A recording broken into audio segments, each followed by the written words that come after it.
Good morning, all, and welcome back to Rugby Chat. Yeah, we've been a bit slack on it over the last couple of weeks. Too busy dealing with rugby politics and everything else. But hey, we're back, and we welcome you all your comments during the day. And if you haven't noticed on the old Facebook, apparently we're good enough to go now. Apparently you can send us stars, a digital gift that will help support our show. But otherwise, big week. We've missed a couple of weeks, and again, apologies for that. But there's been a lot of rugby on, and of course, club rugby's on. And of course, there's only one person that will be happy at the moment because his team is winning all the time. Good morning, Mike. How are you? Yeah, good. How you going? Oh, well, bloody good, actually. My Johnsonville beat Hull Boys Maris by 25 points to 20 last weekend. Literally, I was that confident I didn't pick them to win. You know what I mean? Because it was Hull Boys. And they got up and won to celebrate their old timers day in a huge victory. And so the mighty Hawks are going quite well this year. So, no, it's all good. And but no, your Southern is doing pretty well down south, yeah? Yeah, we had another win last week against Methven up in Methven in the pouring rain. That was the first round of the Waters Cup, so we're off to a flyer. And we're back home this weekend in the next round of the Blue Seeds combined competition. We take on the Waihora from up there in Ellesmere, so that's going to be a doozy. Yeah, well, I mean, the thing is, sure, we talk about Super Rugby and all that sort of stuff here. But we will have to start doing some of these club competitions. Wairarapa Bush, they're into it full time at the moment. They're back. Everyone's back after the Easter break, and it's just club rugby all over the place. And it's good to see. It was a good crowd at Johnsonville. We did have a share of the live stream that Hull Boys put up actually, and on our page. So if you go back to last Saturday, you'll see it there. But there have been some good crowds here in the Wellington region for a lot of club rugby. What's it been like down there in the south? Has there been an increase in crowds, or is it just same old, same old? Yeah, no, generally across the board from what I've seen in the opening rounds of both competitions, there's been good crowd sizes at the rugby. There's a lot of kids there and families, so that's good. Even the odd dog running around. So yeah, no, it's good to see. Dog? Oh, I thought you would have South Canterbury Plains Panthers or something, Yetis or something like that running around down there. Oh no, there's always a couple of dogs running around the grounds, chasing sticks or whatever, or tennis balls or whatever. So yeah. Yeah, no. Well, and of course, because as everyone knows, I'm a huge supporter of the Buller and the Might of Red and White. Their round 2 of the Jubilee Cup kicks off again this weekend, so you can catch all those details at the new Might of Red and White page, which I'm going to be plugging away quite often. I've even got the sign that says Might of Red and White. Thank you, Mr. Timu. So anyhow, let's just kick straight into it. And of course, this weekend is going to be Anzac weekend, and But if we have a look at last week's results first, wow. I knew we'd get a golden point game, but we'll get to that in a minute. But how good was the Friday night last Friday with the Crusaders knocking off the world champion, all the greatest people in the world, the Blues, by 25 points to 22. The new chap, born again Cantabrian James O'Connor, slotting that penalty in the dying minute, after time had gone, really, to get the victory for the Crusaders. Let's just say the roadie will be a happy man. Yeah, that was a good game. The Crusaders defence was outstanding. I thought the Blues took a while to get into their rhythm across the park. Obviously, Tamati Williams had his 50th game and grabbed a meat pie, but I thought that the conditions were quite challenging. It was raining, slippery ball, but James O'Connor, come the man of the hour, slotted the winning goal, and I think Rob Penny looked pretty happy with that. Yeah, and I really, really hate that saying, cometh the hour, cometh the man. I mean, they used it for Beaver. He scored that bloody penalty in the World Cup final. And it just seems like everyone's cometh the hour, cometh the man. It really irks me. I don't know why. It does. But anyway, so that threw the Crusaders on top of the table going into Saturday's matches. And the Drua got a win. Woohoo! Yeah, the Drua continue their good run at Churchill Park in Lautoka. That's their fortress, obviously. I'm always excited when I see the Drua play. It was a repeat of last year's performance. Obviously, last year we had the drop goal from Valentini, and this year we had the penalty try, which was an excellent call. The Drua scrum was dominant. I thought their scrum worked really well on the weekend. The Tars looked tired and disorganised. I'm not too sure whether it was the weather over there, the humidity. What else? Yeah, Longa Marcy. Well, he's continuing his fine run of form. And number 6, Wanga. He was player of the match for me. Oh, totally. I mean, when they went for that kick right at the end there, I thought, why don't you just take the 3 points to take away the bonus point? And at the end of the day, it just worked out perfectly for them. And of course, it was that Joseph Suula, the champion from Australia now. Totally, he was 100% offside and prevented that try being scored when there was the bobble ball in the try area.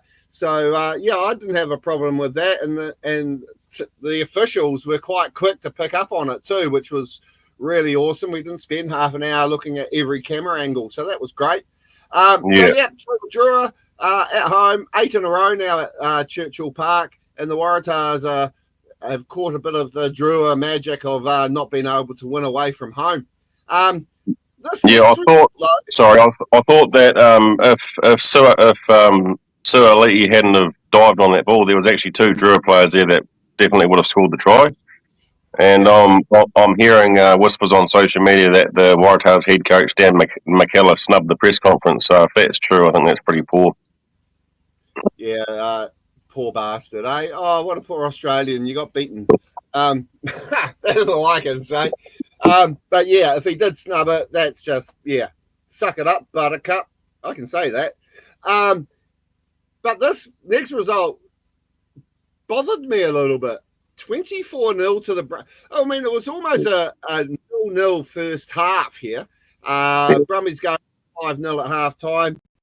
It was a scrappy match. But Moana, they just didn't fire a shot at all, did they, at North Harbour? At Pukekohe. No, it was quite disappointing, actually. I thought they would have at least got some points on the board, but the Brumbies are continuing their dominant run. Obviously, we've seen Julian Savea back. And it was, I think it was after the first 30 minutes, it was 0-0, but, the Brumbies just showed their class with, obviously, Corey Toole getting that try and smashing into the barriers at the back of the match. So that just gives you an indication of how fast he is. But yeah, full credit to the Brumbies. They deserved it. They just shut Moana out of the game completely. Yeah, well, so far, so good. I was until then, because I thought, Moana going pretty well at home. And I sort of gave them a 3-point victory in my little tipping stuff. And couldn't have been more wrong. But in the next one, I did say that the Chiefs would win by at least 20. And, they ended up winning by 36 over the Highlanders. When I was with young Barry Townrow on Coast FM last weekend, I said that would be close at halftime, and it was. It was 13-10. But the Chiefs just grounded them down, and the poor old Highlanders had nothing left in the tank at the end there, and the Chiefs ran away easy winners to claim the top of the table on Super Rugby Pacific. What did you think of that, and how did you think your Highlanders did perform up in Hamilton? Oh, I was disappointed. I mean, they just got shut out of the game, and they didn't look like the Highlanders of old. Obviously they got a few injuries, and Ethan de Groot was pulled out at the last minute, but I thought they would have done better than that. But full credit to the Chiefs, Damien McKenzie, and marching them around the paddock. But they deserved that win, and they deserved to be at the top of the table. Yeah, no, they totally did. And then we came to Perth. Oh, my God. Okay, let's just say the Hurricanes threw this game away. They literally threw this game away, in my opinion. They had literally, there was one part there in the second half where Callum Harkin had open try line. Why he 5 metres out decided to throw it into Cam Roigard, who missed it, only those two know. Unless Roigard said, throw it to me, I got a better kick or something like that. Because if Harkin had just kept on going, literally, he could have fallen over the line. Even if he was tackled, that was a try all day, every day. And it was a bad decision. So we ended up in super point or golden point, whichever point you want to call it. And both teams had the opportunities. Both teams had opportunities for drop goals. But right at the end there were about 3 or 4 opportunities where, again, the Hurricanes could have set that up for a drop goal, yet they were consistently after the try. It didn't matter if it was a drop goal. It didn't matter if it was a try. The Force would still pick up a bonus point. I was just watching that thinking, Rugby World Cup, have New Zealanders forgotten how to drop goal? Well, I thought this was the game of the round. It was actually a really intense game. Both teams threw everything at each other. I think Karifi had a blinder. There were some really big hits he put on, and yeah, his work rate's still up there. He's quick off the side of the scrum, and he knows who he's going for, and he doesn't often miss. I thought Callum Harkin injected himself well when he got the chance. Obviously, that try was a bit of a downer, but then you got the big fella on the wing, number 11. I can't pronounce his name, but he played well.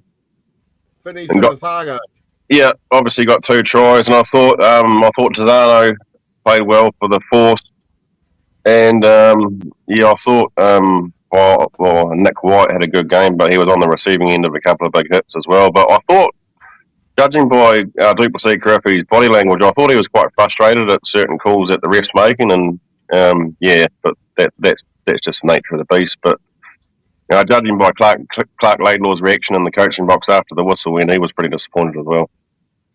Yeah, well, it was literally, and I had to go back and have a look. It is actually the first official draw in Super Rugby Pacific. Because Super Rugby Pacific's only been going since 2022. Before that, we had the Aotearoas and the Australias and all those other sort of silly things they were doing. So we finally got a draw after, 4 years, 4 seasons. So we knew it was going to come. I just wish it wasn't the Hurricanes. But let's just hope they learn something, because they've got a big road trip, and we'll get to that in a minute. But if we have a look at the current standings, as we just said, we've got the Chiefs there sitting on top, equal with the Crusaders on 32 points. But that 30-point win really helped the Chiefs' point differential there, whacking them over 100 points. So they're really sort of doing it well. Super Rugby have put a photo there of Damian McKenzie. I thought he had a shocker. Yeah, well, I thought Bowden Barrett had a shocker too for the Blues. Yeah, well, I know. I mean, it was just like, okay, which then brings the question. Okay, you got McKenzie, you got Barrett. Who's our next number 10? Well, I'm not too sure whether James O'Connor's eligible or not, but that's going to be a problem for the selectors going forward, I think. Yeah, well, they're saying that O'Connor may be actually looked at for the Wallabies. So he might get a recall for the Wallabies. And I'll tell you, if he's the number 10 in the winning Crusaders, he'll be pushing Ben Donaldson from the Force pretty hard, I'd say, for that number 10 spot. So, but then, okay, so you got the Kiwi sides, number 1 and 2, 4 points clear of the Brumbies, who are on 28. And then you got the Reds, and then you got the Force, and then you got the Waratahs. Hold the phone. All Australian teams are in the top 6. Now, I knew we were going to have a good Aussie teams this year with them all with the demise of the Rebels. Mm. But why didn't this just proves why they didn't do it years ago? Yeah, well, I think all 4 Aussie teams deserve to be there because they're all playing good rugby. It's as simple as that. Yeah. Oh, I mean, of course, and I mean, there is now people going, oh, what about the New Zealand teams? They all play New Zealand teams, and home and away, and the Aussies, they play less New Zealand teams because they play home. Well, yeah, but in the day, it's what is dished up in front of you, and you've got to perform. Doesn't matter who your opposition is. I'm getting a bit sick of. I mean, the only real way of doing it is by everyone just playing everyone twice. That's it. But then if that happens, we'll be playing here for more than 10 weeks. You know what I mean? We'll be here for 6 months like they do in Europe. So, and then everyone's going to complain about too much rugby. Well, I don't know. I still can't see how that all equates when you see how many of them play rugby, how many games they play rugby in the Northern Hemisphere. So, I don't know. It is a tougher thing, I think. I think the Super Rugby is a lot faster.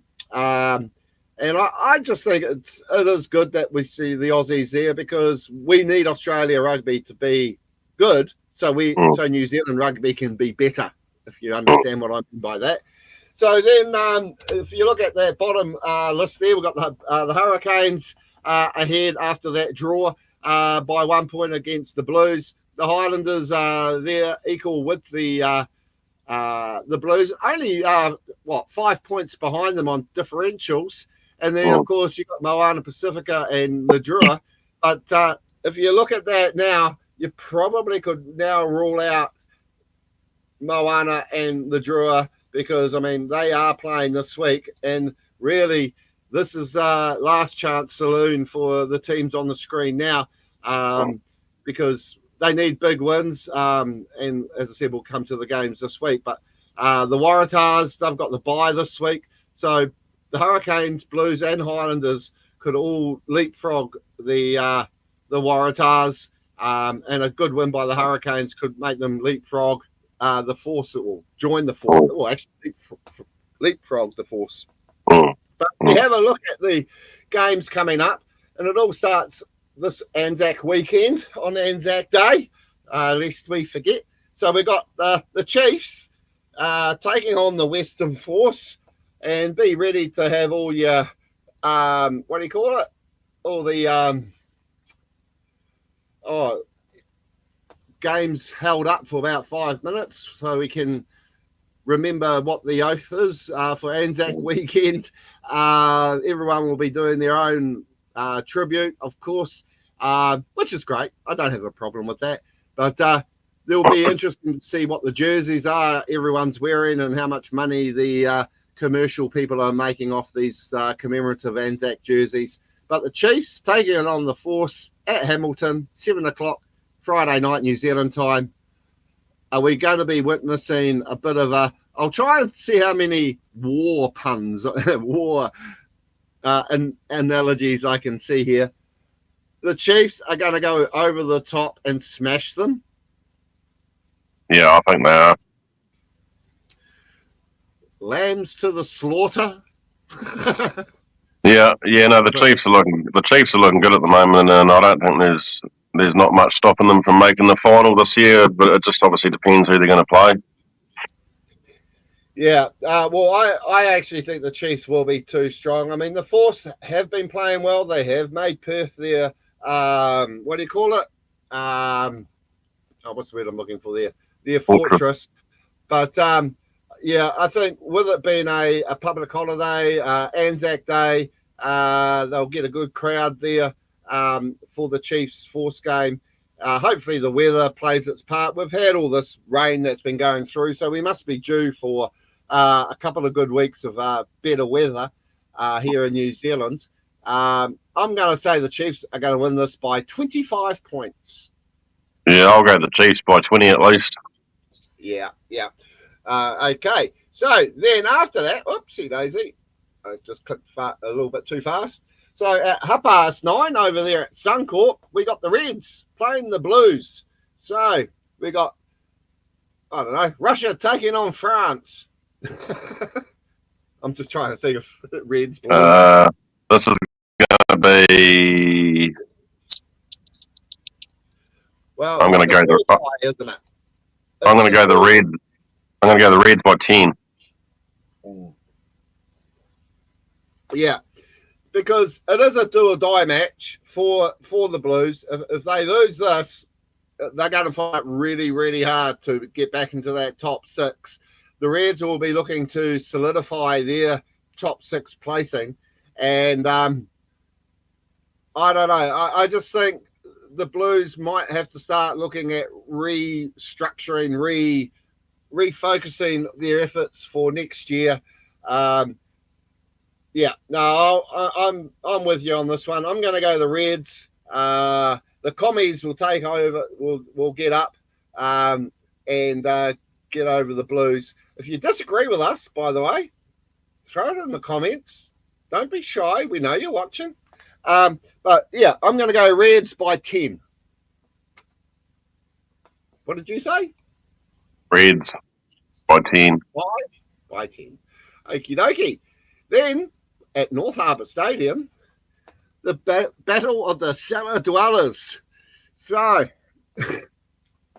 Moana Pacifica, who had a shocker, as we just said before last weekend, playing on the Drua. And I think their last win was against Moana Pacifica about 3 years ago on the road. Are we going to see another Golden Point game? Fiji by 10. So, you're saying to me that Fiji Drua are going to break their away streak and win? Well, the way Moana Pacifica played last week, it doesn't give me much confidence to pick them. So I'll go with Fiji and Drua, and hopefully Osefo Masi's back in the starting squad this week. Okay. Just to make it interesting, because we've been so boringly the same, I'm going to say Moana Pacifica, Pellegrini will score a late penalty to win by 3 points. Okay. Mm-hmm. Yeah. I know. Oh, well, as they say, it feels like a bit of a kamikaze attempt by me, But anyway, as I said, enough of those little puns. So, yeah. But will we see Ardie Savia? That's the thing, though. I know these guys have a break. But, when you look at all the social media last weekend's game, he was everywhere. Mm. Yeah. Then all of a sudden, he wasn't there. Sure, I use the same photos every week myself. But there was no actual word whether they were just giving him a rest, whether, why wasn't he having a game with his brother? Was he injured a bit more in that previous game? A bit more than we've been led on to believe, and they thought, well, we better give him a couple of weeks off. Yeah, they might have been giving him a rest as per the All Blacks rest rotation protocol, but yeah, I'm not too sure. There was no official word out of the camp about him. So yeah, I thought they got rid of that rest protocol. I'm not too sure. No one knows anymore. But yeah, okay. So I'm going Pacifica, you're going Drua, and then of course we've got a big game. One day I'm sure you'll be setting up to sit back and watch 7 o'clock Saturday night. The Highlanders taking on the Crusaders, and there's only one team I'm going for here, and that's the mighty Golden Blues. Golden Black. 2 minutes. Yeah, well, hopefully the Highlanders can get their act together and play better than what they did last week. But yeah, that's another game, a classic rivalry between the Highlanders and the Crusaders. It's been around for years. But well, I'm not a Crusaders man, so I'm going to pick the Highlanders by 3. Yeah, I mean, my brain and everything about me says the Crusaders are going to do this easily. Myself, but again, I got blue and gold through the veins, so no, I'll have to stick with the Highlanders myself, and I'll say by 5. There you go. But to take both sides of the coin, I suppose you could say. It's going to be hard to see the Crusaders actually lose this one. I tell you what, though, they'll be enjoying the roof after last week, and it'll give them a bit of more of a taste of what they're going to be playing under next year when the new stadium opens in Christchurch. So that'll be quite interesting to see how they perform under the roof this year. But Crusaders are back. But hey, let's go the Highlanders because I don't know. There's just something about the Crusaders. We all, as our good friend Rhodey said, there was everyone calling for Rob Penny's head. Sure, he came in last year, had a shocker, but he's done something. He's turned it around. He's got the backing of the dressing room. The Crusaders are believing in themselves again. They know they played poorly last year. So, yeah, I mean, can you see the evil empire of the South go all the way this year? Or do you think, the Chiefs will be too strong? Oh, it's going to take a mammoth effort for the Highlanders to get up the table and be in any sort of semi-finals or finals contention. But I think going back to the Crusaders, I think Brad Moore's got a lot to do with the turnaround of the Crusaders. It's just not one person; it's a team effort, and he's got a wealth of experience. And I think he deserves a lot more credit than what he's been given. Yeah, no, I think that is the case. And as I said, they've sort of rotated their squad really well, and so it'll be interesting to see how they do perform. And of course, the game, I just shudder. I don't know why, but this is the most scariest game for me as a Hurricanes fan since the inception of Super Rugby. Even going back to the old South Pacific Championship, going back to Super 10. This is the game that I want to watch, but I don't want to watch because it's in Canberra. It's the Hurricanes taking on the Brumbies. I'll be so much behind my my Hurricanes, but my God, we've seen some classics over there in Canberra, and 9 times out of 10, it's the Brumbies that come out on top. So the boys have been in Aussie for a couple of weeks. Okay, they've had to travel from Perth to Canberra this week. Can the Hurricanes bounce back from the draw and topple the Brumbies, who come off a really good home win and a road trip win against Moana Pacifica with a bit of a weakened squad? What do you think there? How do you think if they will play Ruben Love again at first 5, or did that experiment work for them to go around again with him at number 10? Well, the hoodoo of New Zealand teams going over and trying to win in Australia isn't very good. It's a poor record. But I think I'm going to go the Hurricanes. I think Clark Laidlaw's got all these players coming back from injury, and I think they might be coming back at the right time, like Billy Proctor and Callum Harkin and so on. So they may be peaking at the right time. Obviously, Duplessis Carriffy, inspirational leader. But, I'm going to go the Hurricanes by 7.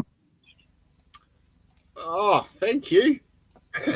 I like hearing that from someone from the South. But, go to the Hurricanes. Don't underestimate the Brumbies.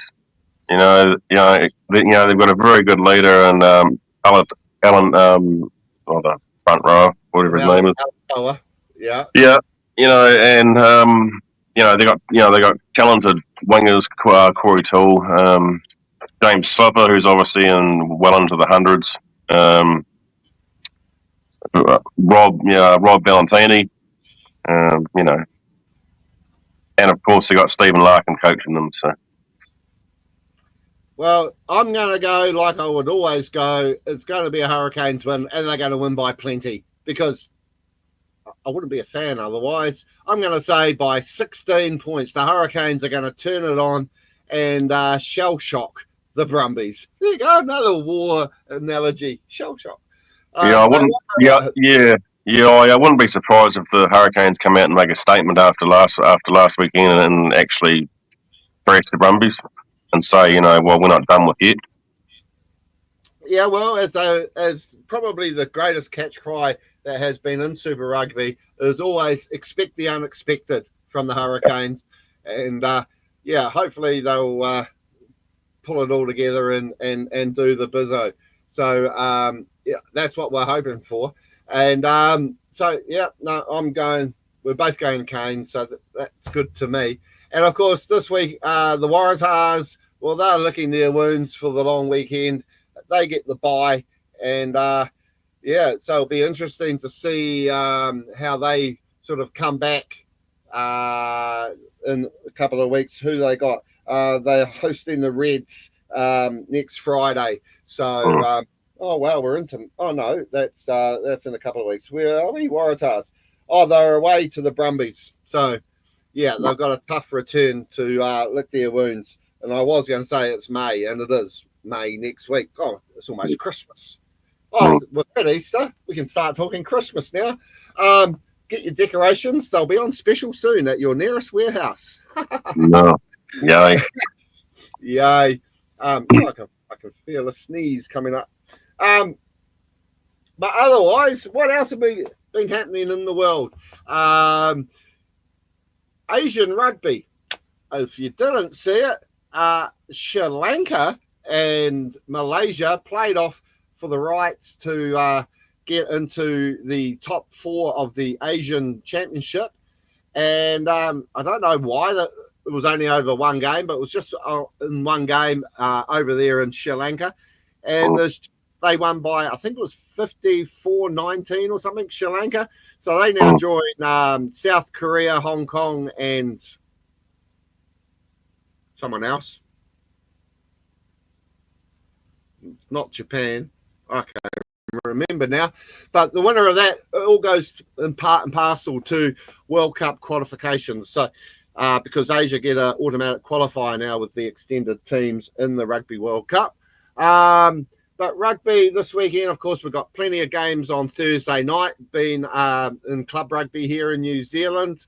I haven't got the draws in front of me, but you can catch all those on the new Explorer, RX Explorer app, which is always, it's okay,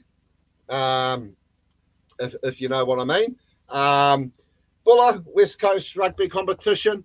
The link is there. Just find it in the comments below. And because we've only had one round, you can still join, which is great. We do have awesome prizes to give away from both Buller and the Might of Red and White. And the great thing is you get 2 wildcard rounds in these competitions. So even if you miss round 1, you've still got time to double your points every round for a couple of rounds to be up the top. So that's still open if you want to join that. It's a bit of fun.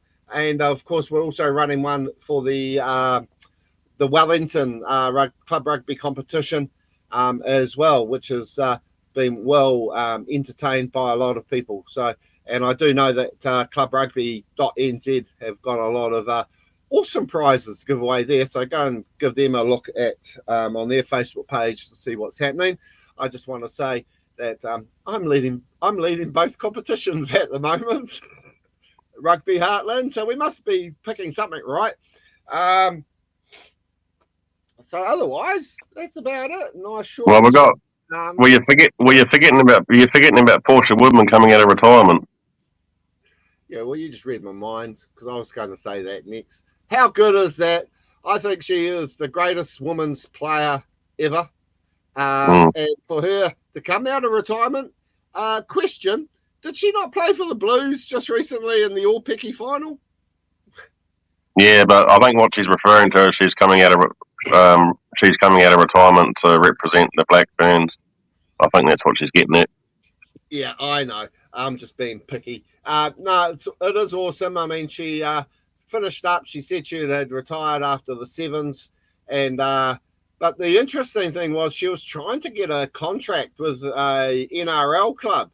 And I remember reading there a few weeks ago, she'd started doing a promo for the Rugby World Cup, and the NRL committee decided not to allow her application to join the NRLW due to her involvement with the Women's Rugby World Cup. And I thought, well, that's a bit slack, because how many, I mean, we've had Stacey Walker go over there. We've had, I think, even the other one, Michaela Brake, I was going to say Bly. But, we've had a few of the Kiwi Sevens girls going over there and playing the rugby league to, boost their income. I just wondered why the NRL blocked Portia Woodman. And that is probably why she turned around and went, oh, bugger you, then I'll re-sign for the Black Ferns. And I say, good for us. Oh, and that was the other thing too, the Super Women's final. What did you get to see that? I mean, the Blues women were just far too strong for the New South Wales Waratahs up there at North Harbour. I've seen that game. I thought that that young Blues 15 Braxton, can't think of her last name, but I think she's exciting. She's got speed, and she just ran round them and through them. Yeah, and hopefully the Hurricane Pua can actually sign some decent talent for next year, because they've been pretty slack at it. But it will be interesting to see moving forward if they actually do a combined women's Super Rugby like they do for the men. There's no reason why not. It's only at the end of the day the money side of things. I mean, they could always mirror the women's games to match the men's games and get some sort of discount.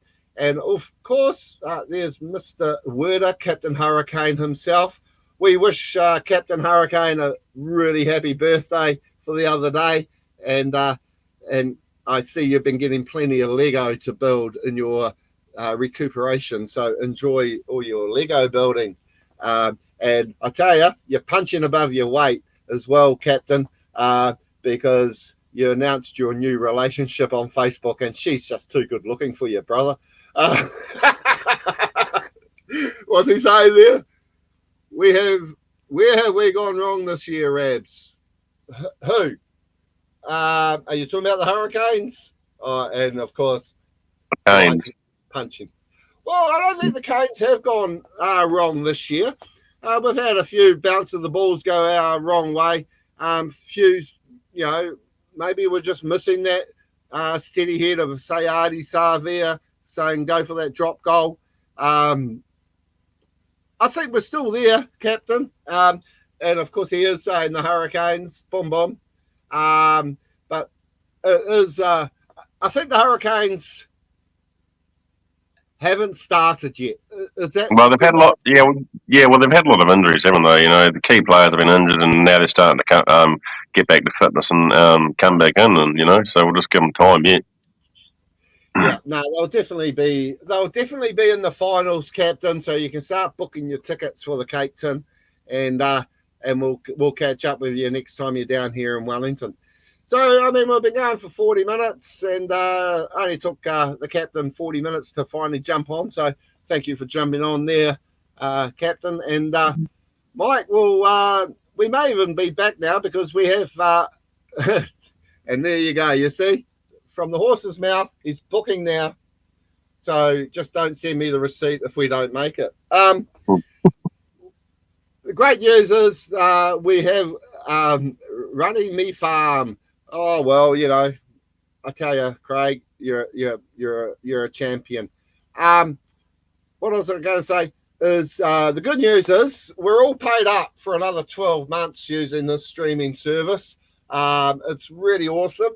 So now, instead of doing one show a week, I might come back and do more to get my money's worth, because I just had to fork out a lot of pinger to pay for it. And but hey, apparently we've got a new thing. You can send us a star if you like it, and I don't know how they work, but I'm sure they work somehow. So until next week, or our next show. We might look at doing something over Anzac weekend if you're around the traps, Mike. Yep. We'll call it quits for the day. Yeah. Yeah, right. Well, yeah. Thanks, Rebs, and all the best to the clubs and for their respective competitions again this weekend. And it won't be too long before we'll be talking Heartland Rugby. Heartland, can't wait for it. And to all the new CEOs back at work today, on the coast in Wairarapa, North Otago, good luck. Get your teams all set and ready, and we'll catch up with you guys on the next show.